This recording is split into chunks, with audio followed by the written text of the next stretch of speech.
Cara, você não pode simplesmente delegar para a inteligência artificial a tua capacidade de pensar. Eu acredito muito em, cara, como que esse negócio consegue me ampliar as possibilidades de pensar. Um dos grandes riscos é, cara, você começar a delegar tudo para ele e aí você perder essa musculatura, essa capacidade do pensamento crítico analítico, né, do raciocínio. O caminho em torno de um desenvolvimento, de um progresso, ele nunca é linear. E se ele estiver sendo linear, provavelmente você está deixando oportunidades na mesa, está sendo conservador demais.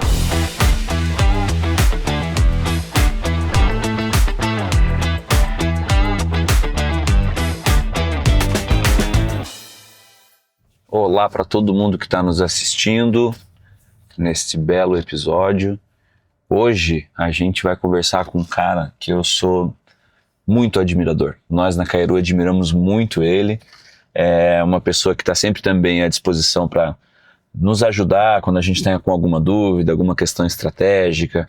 É uma pessoa que está sempre à disposição e é muito curioso porque é um cara, como tem um background muito peculiar, ele nos colabora muito com uma visão bem pragmática das coisas. É isso que eu gosto nele, né? Naturalmente eu vou apresentá-lo rapidamente, mas aí quando ele estiver aqui com a gente ele vai poder se apresentar ainda melhor. A gente vai conversar com o Bernardo Bonkoski. O Ber é um cara que ele tem um passado em consultoria, ele foi consultor McKinsey, ele estudou no INSEAD, em Singapura, na França, esteve no Pipefy há um tempo atrás, e agora ele saiu para montar um family office de uma família aqui de Curitiba, e traz toda essa questão de estruturação, essa questão do pragmatismo, que faz muita diferença quando a gente fala sobre isso em vendas, né? Então muitas pessoas acham vendas o cara tem um perfil de vendedor, né? Ele nasceu com isso, e naturalmente há habilidades que são próprias da pessoa que encurtam caminhos, né? Essas habilidades encurtam esses caminhos, também podem ser adquiridas, aprendidas, né? Com esforço, mas sim.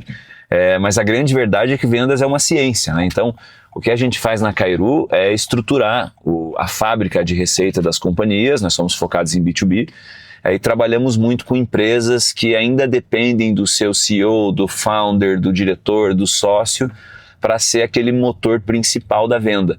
E quando isso passa para você ir para uma outra pessoa, né, aumentar a equipe, fazer uma expansão e diminuir aquela agonia de perder oportunidades ou de ser a única pessoa responsável por isso, você precisa de estruturação com qualidade. E essa estruturação ela não é uma coisa empírica, né, que você simplesmente tem o talento e vai. Não, existe toda uma estruturação, um pragmatismo. Então é uma ciência. Então vender é uma ciência. E aí quando a gente fala com o Bernardo sobre questões estratégicas, inclusive dos nossos clientes, é muito legal ter esses caras por perto, porque a gente leva desafios dos nossos clientes e pergunta para eles em muitos momentos, né? Naturalmente, cuidando da questão do anonimato, né? A gente tem muita coisa estratégica que não pode ser falado, mas a gente pergunta para esses caras, a gente está com um desafio assim, no cliente de setor tal, tamanho tal, porte tal, o que você acha, né? Qual é a sua visão? E aí esses caras, por exemplo, o Bernardo, em poucos minutos ele, né, traz informações e traz uma linha de pensar que, nossa, né, nós demoraríamos meses às vezes para chegar e encurtamos muitos caminhos quando estamos nesses projetos, né? Então, estou chegando aqui na casa do Ber. O Ber vai conversar com a gente no episódio de hoje. Eu gosto muito dele, nós da Kairos gostamos muito dele, espero que vocês gostem também. Olha lá. Se não é. Chegou. Beleza? Como tá? Fenômeno. Daí, cara. Essa empreitada. Sempre pergunto pras pessoas, né? Você quer ir na lotérica, Cara, a lotérica é bom, né? Acumulou? Preciso passar a pegar um suplemento. Tá bom, vamos pegar. Hoje aproveita que o Uber é na faixa.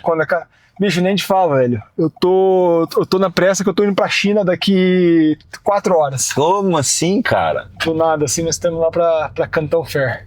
Caramba, que massa. Eu cheguei ontem de madrugada aqui em Curitiba. Tô na correra fudida. De onde que você tava? Onde você tava? Eu tava lá no Ceará.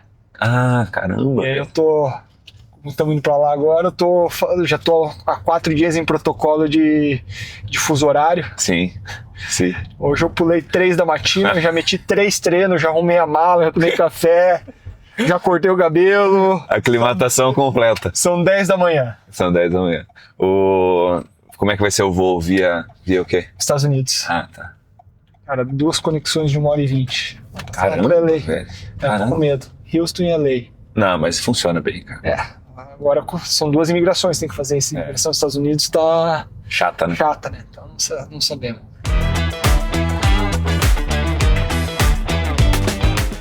Mas, cara, obrigado por ter, né, de alguma forma, Porra, velho, topado o convite. Uma honra. Não sei quanto que posso agregar aqui nessa história, mas tá uma Bangu. honra.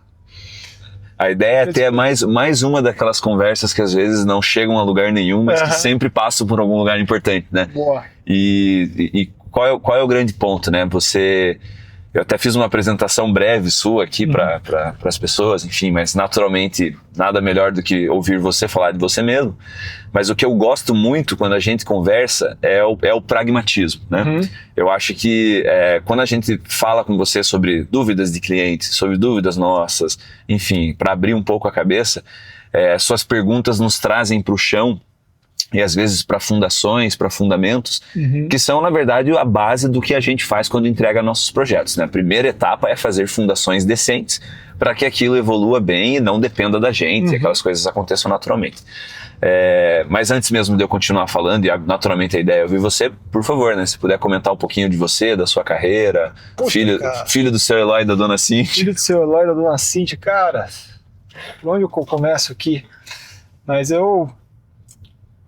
Nascido em Curitiba, criado com muito orgulho no interior de Campo Mourão, até hoje moroense de coração. Já dei uma boa rodada no mundo aí, estudei em Floripa, estudei em São Paulo, estudei fora do Brasil. E tive umas experiências profissionais interessantes no meio dessa carreira. Fui trainee lá na LL, na época que ainda tinha o grupo 3G por trás, era uma maluquice total que, puta, tenho amigos até hoje, divertido pra caramba, mas...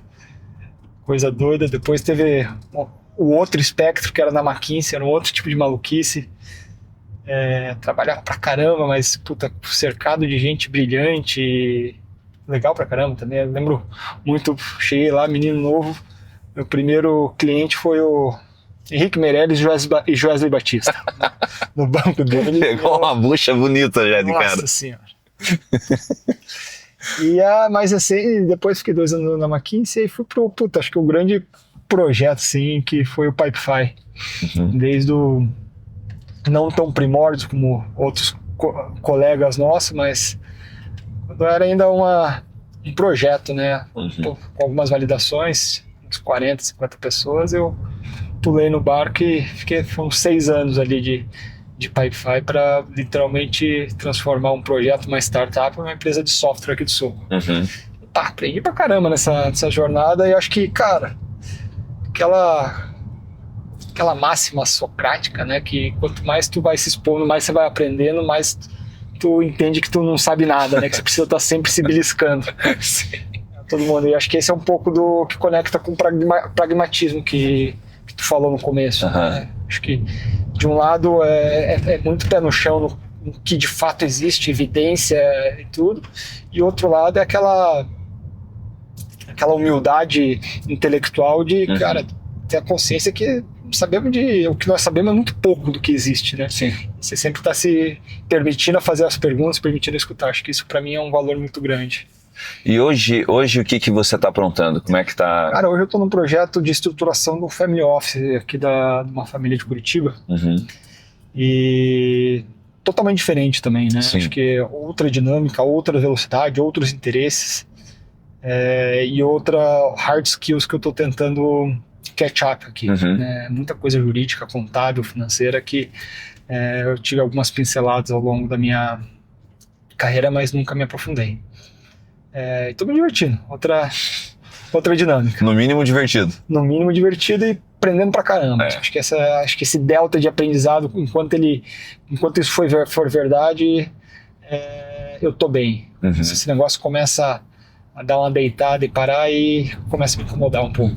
E quando você fala de estruturar o family office, do que você está falando? Quais são as diretrizes principais? Onde você quer chegar? Qual é o delta de tempo? Como é que você vê isso? Cara, o family office é um bicho meio louco, né? Que é você ter uma empresa dentro da família, para cuidar tanto dos negócios da família quanto do dia a dia. E você colocar uma mentalidade de empresa numa família que já opera da forma que sempre operou há muito tempo é muito difícil, né? Você tem que quebrar várias barreiras, você tem que ganhar confiança. E, cara, dependendo do patrimônio que nós estamos falando, é literalmente uma empresa. Você tem muita gente envolvida, você tem muito processo, tem muita coisa acontecendo, muita decisão que está tomada. Negócios diferentes um do outro. Negócios diferentes do outro, que se você não tem um processo, uma organização, cara, você vira meio que refém dessa maré, né? Você vai indo, você não é propositivo com o que você gostaria de fazer. Então passa por tudo isso, né? Essa parte mais processual. Mas antes disso, que é outra parte que para mim é muito importante, acho que quando a gente chega em alguma idade aqui, a gente começa a fazer essa pergunta, o que eu quero fazer da minha vida? O que eu quero fazer do meu patrimônio? Quais são os valores que interessam para mim? O que eu quero preservar? Porque você pode ir em diferentes direções e isso enseja diferentes escolhas. Sim. Vou dar um exemplo para tangibilizar. Pensa uma família de patrimônio, você tem famílias que querem deixar um legado para suas gerações futuras, né?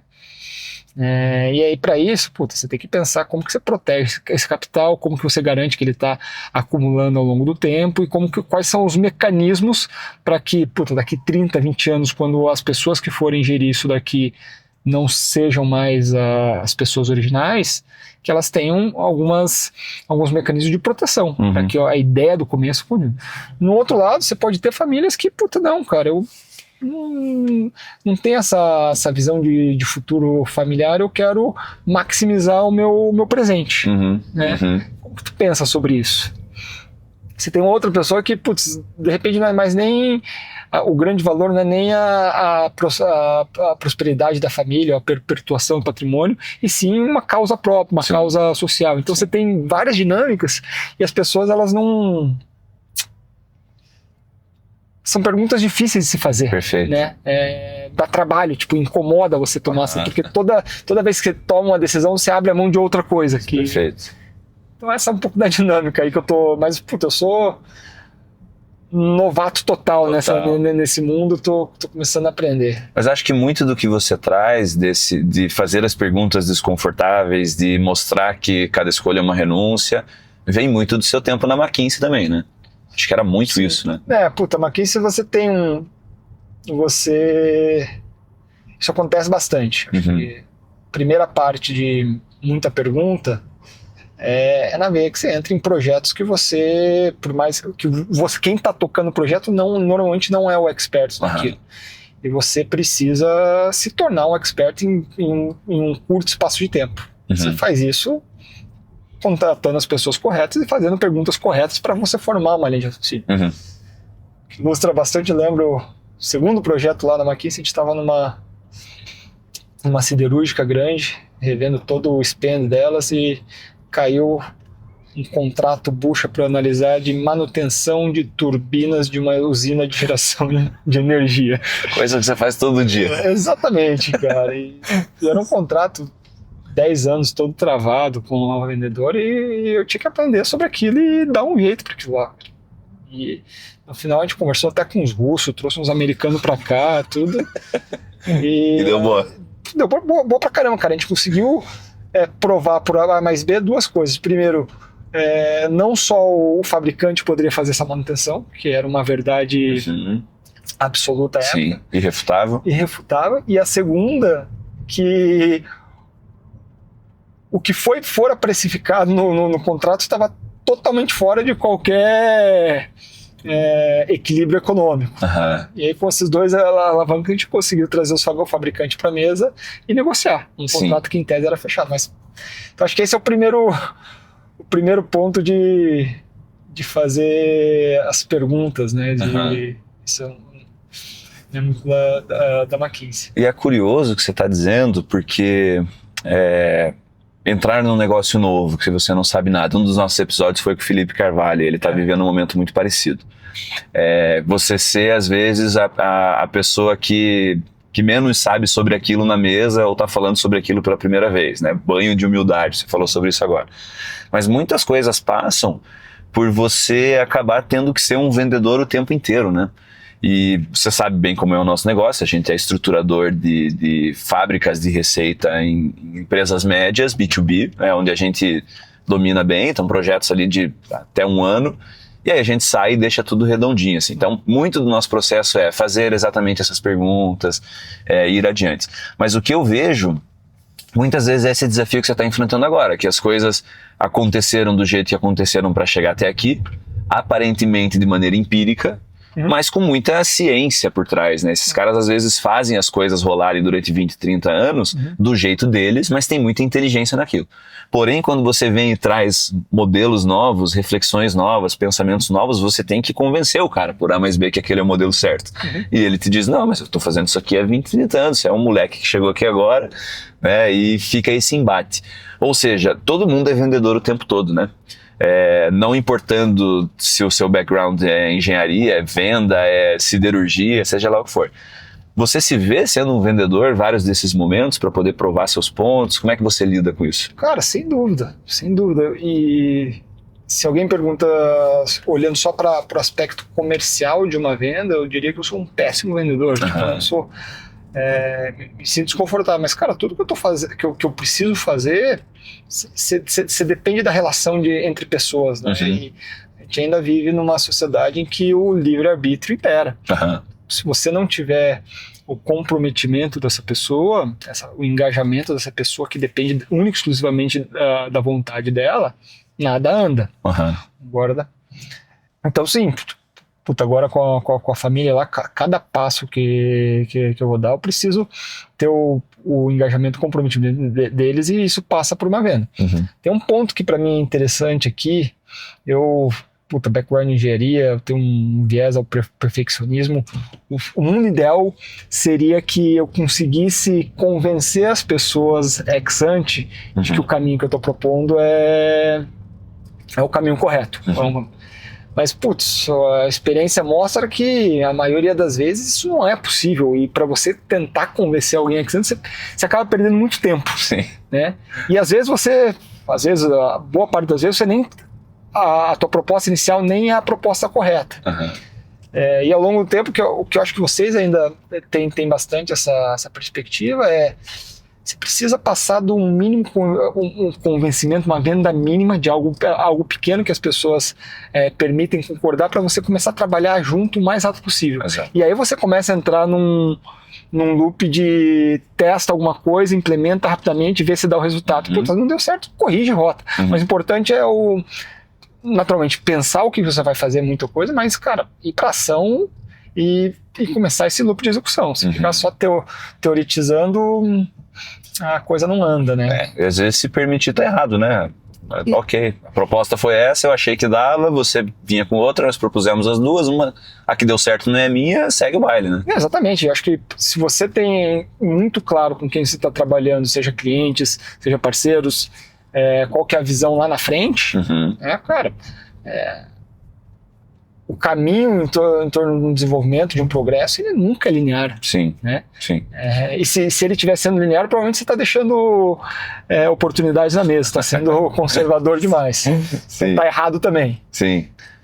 E foi curioso você comentar, porque no fundo convergem com o método que a gente faz nos nossos projetos aqui, né, que é fazer essa fundação de desenvolver, descobrir quem é o cliente ideal, depois ter certeza da qual a sua proposta única de valor, porque o cara vai comprar de você e não do outro, depois começar a falar de canais. E aí tá um erro muito grande nas empresas que, não, a gente bota mais um vendedor e o negócio vai rolar. Não é bem assim.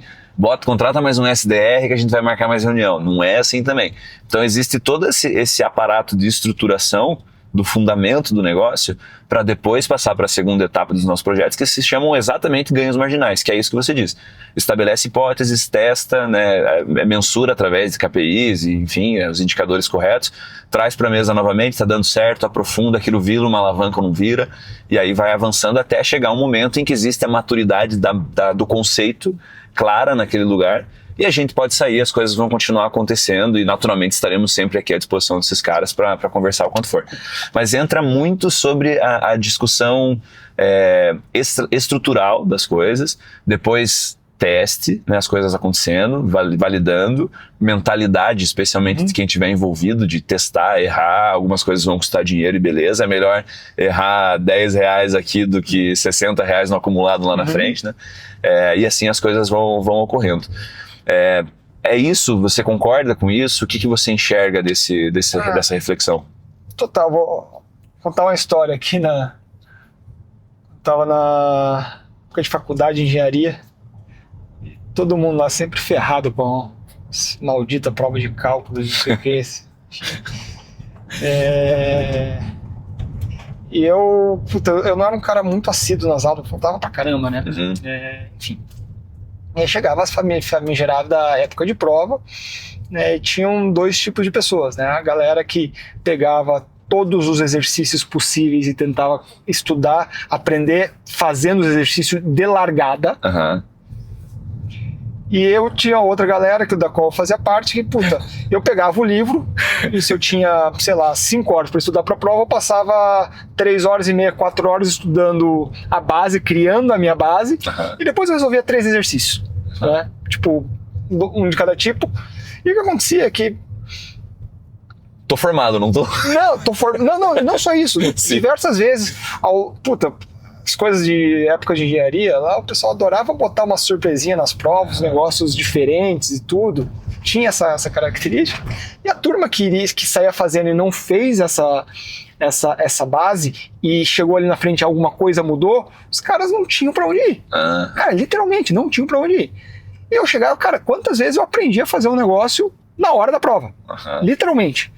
E, cara, essa analogia pro mundo que a gente vive aqui é muito direta, né? Se você não tem uma fundação bem feita, entendeu quem que é teu cliente ideal, entendeu por qual canal que você vai chegar nele, qual que é a percepção de valor que ele tem, por que ele de fato tá comprando o teu serviço, você até vai vender, até vai conseguir algum sucesso, mas esse sucesso ele tem um teto, né? E se alguma coisa mudar, você vai ficar totalmente perdido. Uma outra coisa que, ouvindo tu falar, me chama muita atenção é e aí a analogia do cara que sai direto fazer, né? Por mais que eu tenha esse viés de ação, sair direto fazer tipicamente não é a melhor alternativa. O cara vai lá, que você deu 2 anos, quero dobrar o número de reuniões, eu contrato mais um SDR, quero aumentar meu faturamento, contrato mais um vendedor. Cara, isso até funciona. Se não funcionasse, as pessoas não estavam fazendo. Perfeito. Mas depende em qual escala.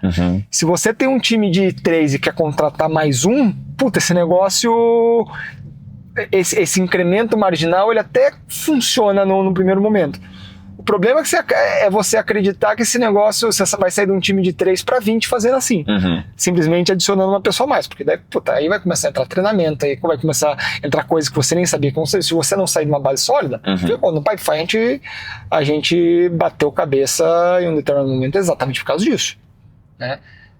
Então esse que é o grande problema, que se naquela parte da venda, voltando à parte da venda, de você convencer que você vai ter que gastar um tempo para criar essa fundação para lá na frente, você precisa de um parceiro muito esclarecido, né, ou de um voto de fé.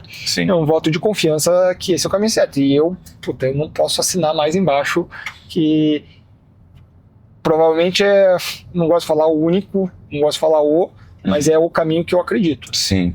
E é engraçado, mais uma vez, trazendo seu pragmatismo, trazendo essa estruturação de base para, né, enfim, ganhos em longo prazo. Muitas vezes a gente vê a força do intangível em algumas coisas. E aí, acho importante trazer esse desconforto aqui para te perguntar. Naturalmente, quando a gente lê muitas coisas sobre negócios, sobre inovação, existe o leap of faith, né, que as pessoas falam. Qual vai ser o salto de fé? Onde que você coloca o salto de fé em tudo isso que você está falando, essa estruturação, essa tentativa em que muitas vezes o A mais B ele não vai bater e a gente, cara, nós vamos ter que tentar, vamos por aqui, não sei o que vai dar e beleza. Como é que você enxerga essa experimentação? Aqui acho que tem um ponto que a gente precisa ser cuidadoso, né? A gente está falando muito de 2 extremos, né? Um extremo é, cara, ir para ação no momento zero. O outro é você ter o estudo perfeito de mercado para você ir para o mercado tomar uma ação totalmente irresponsável. Responsável. É resguardado, você conseguiu pensar em tudo. A verdade é que, por mais que esse segundo cenário ele seja appealing, né? Confortável, cara, é um cenário utópico. Sim. Primeiro, você não tem tempo. Mesmo que tivesse o tempo, você dificilmente conseguiria olhar para todos os cenários possíveis e todos os cenários que vão acontecer. Cara, é impossível, né? Então existe um balanço aqui no meio dessas coisas que nem você sair fazendo sem parar para pensar e nem ficar planejando, pensando eternamente, é o cenário ideal. Você precisa ter algum lugar ali. Putz, sei lá, como que eu tangibilizaria isso em números? Estou pensando num projeto de 3 a 4 meses, eu certamente investiria 3 a 4 semanas, uns 25%, a criar essa solidez e entender, até para entender se o negócio não estiver dando certo, por que não deu certo? Né? E aí eu consegui construir um novo caminho. Você acha que aqueles 3 horizontes da McKinsey, 70, 20, 10, se aplicam bem aqui? Sim. Cara, e não precisa nem ser 70, 20, 10, mas eu sempre gosto de pensar em 3 horizontes, que ajuda, é um framework que ajuda a você organizar no tempo o que fazer, né? E até onde ir.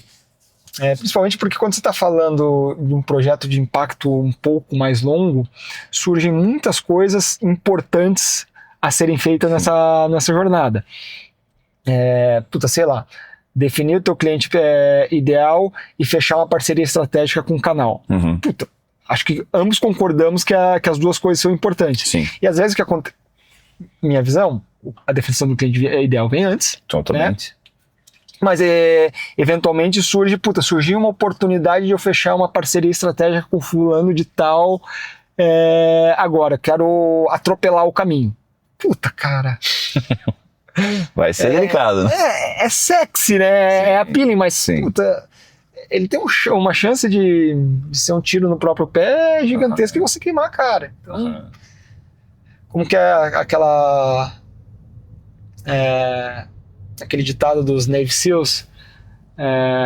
Smooth is slow and slow is fast? Ou... Não conheço esse cara. Enfim, mas eles falam que eles andam de forma smooth. E por isso eles andam de forma devagar, e por andar devagar eles conseguem avançar de forma rápida. Perfeito. Uma máxima dele. Eu penso, no mundo do negócio é exatamente isso. Não adianta você querer sair correndo, patinando.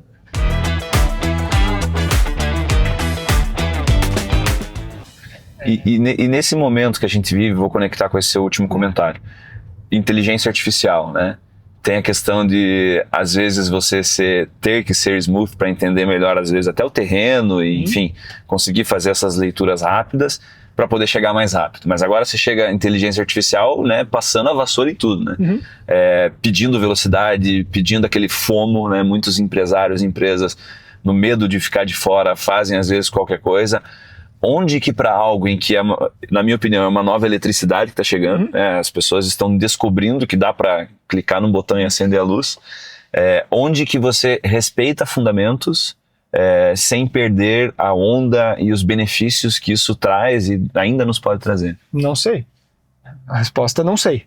Acho que é o que está todo mundo tentando descobrir. O que eu sei e acredito com certeza? Cara, você não pode simplesmente delegar para a inteligência artificial a tua capacidade de pensar.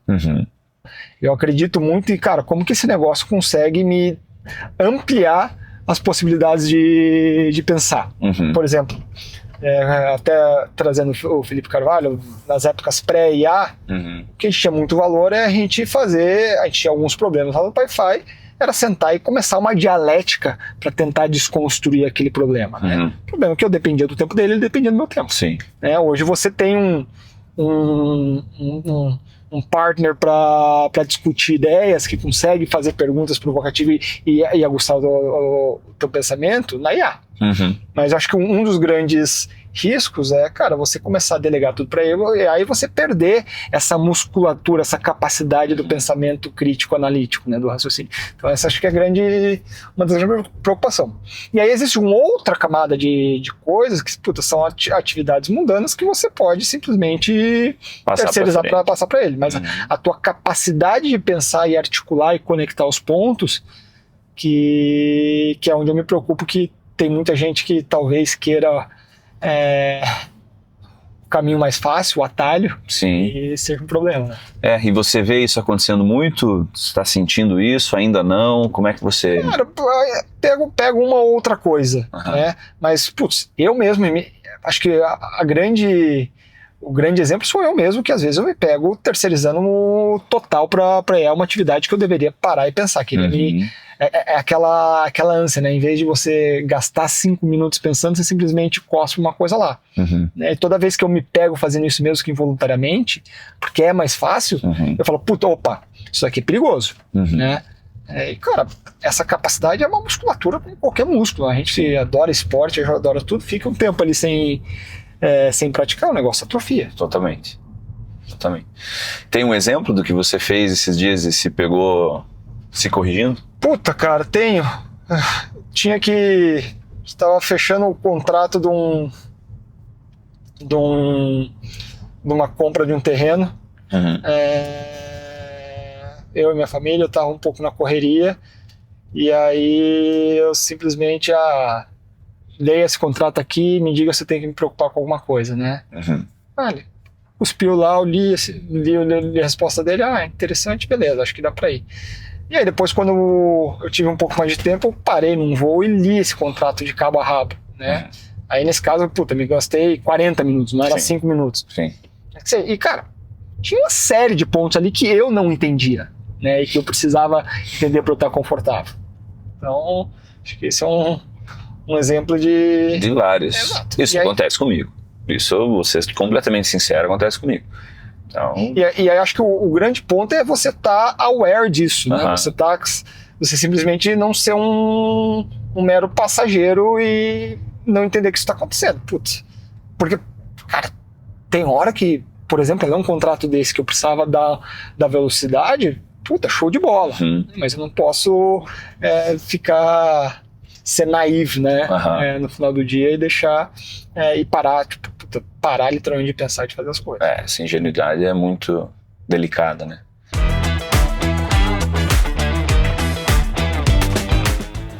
Mas, cara, até já se encaminhando pro final aqui, tem que te deixar ali, senão você vai ficar preso na imigração em algum lugar, né? Por minha culpa, vai ser delicado. Mais uma vez te agradecer, né, cara? Toda vez que a gente passa uma mensagem, liga, pergunta, dúvidas, eu gosto que normalmente você começa com não sei. Acho isso muito nobre, muito humilde, assim, né? E naturalmente a sua história traz muitas coisas, mas tem muito do que se desenvolver ainda, como você disse algumas outras vezes, né? Quero fazer tal coisa, quero fazer tal negócio. Então tem muita coisa para rolar. Nossa ideia aqui é fazer alguma coisa fora do padrão, né? Claro que numa sala, falando num podcast também daria a mesma coisa, mas acho que o nosso jeitão se conecta mais a isso aqui, né? Então, por trás sempre as fundações, sempre os métodos, mas quanto mais próximo de uma conversa informal, mais a gente consegue coletar as sensações quando a gente está botando um projeto em pé. E são essas sensações, na minha opinião, que realmente dizem o que tem que ser dito. Né? Porque tem muitas vezes que os indicadores, os pensamentos daquele empresário, daquela empresa onde a gente está entrando, naturalmente falam por si só, eles gritam, né? Muitas vezes, mas sempre uma conversa como essa aqui traz uma riqueza que a gente não enxerga naturalmente. Ou por uma tela de computador, ou por simplesmente vendo uma DRE, ou olhando quais são os indicadores do funil de vendas, né? Que a gente nem fala muito funil, fala mais aquela pegada da ampulheta, do IACO, do Revenue Architecture, que você inclusive nos alertou um ano atrás para ficar por dentro. Posso vir aqui? Pode. Ficar por dentro. Então, não pode. Na outra. Então é engraçado porque quando a gente entra nesse nível quase entre o formal e o coloquial, indo mais para o coloquial, é onde a gente vê a riqueza. Então por isso que nós estamos dentro de um carro trocando ideia. Naturalmente poderíamos estar numa sala, poderíamos estar numa mesa de bar, poderíamos estar em qualquer lugar, Mas acho que aqui reflete um pouquinho do que a gente curte fazer nos nossos projetos, né? Porra, fantástico. Cara, deixa eu só falar. Segue parar na esquina, que daí eu já pego um negócio que eu preciso pegar aqui, aproveitando a carona. Aí, ó, viu? Deixou... Falei, cara, Uber, que é ir na costureira. Usar unir o útil ao agradável. Óbvio. Cara, mas acho que esse ambiente, ele primeiro é mais confortável. Sim. Né? Quem já falou com uma câmera olhando para você gigantesca, falando na frente de um microfone grande, puta, luz pra caramba. Não é confortável, assim, você demora para se acostumar. Uhum. E o segundo é, puta, cara, que baita projeto, né? E que inveja boa que eu tô de você, cara, de você poder fazer tanta pergunta e escutar histórias, escutar pensamentos, reflexões de um monte de gente, cara. Tu vai aprender com essa brincadeira fazer diferença e não tá escrito. E esse tipo de coisa a inteligência artificial não substitui, né, cara? Ela é o copiloto, mas, cara, enquanto você não estiver falando com um cara direto, trocando ideia, perguntando as perguntas poderosas, em silêncio para escutar, refletindo, às vezes, esperando 2 dias para comentar sobre aquilo, acho que essa é a grande riqueza, né? Sem dúvida. Isso ninguém troca. Isso a gente não pode perder. Mas parabéns pela iniciativa aqui do bate-papo no carro.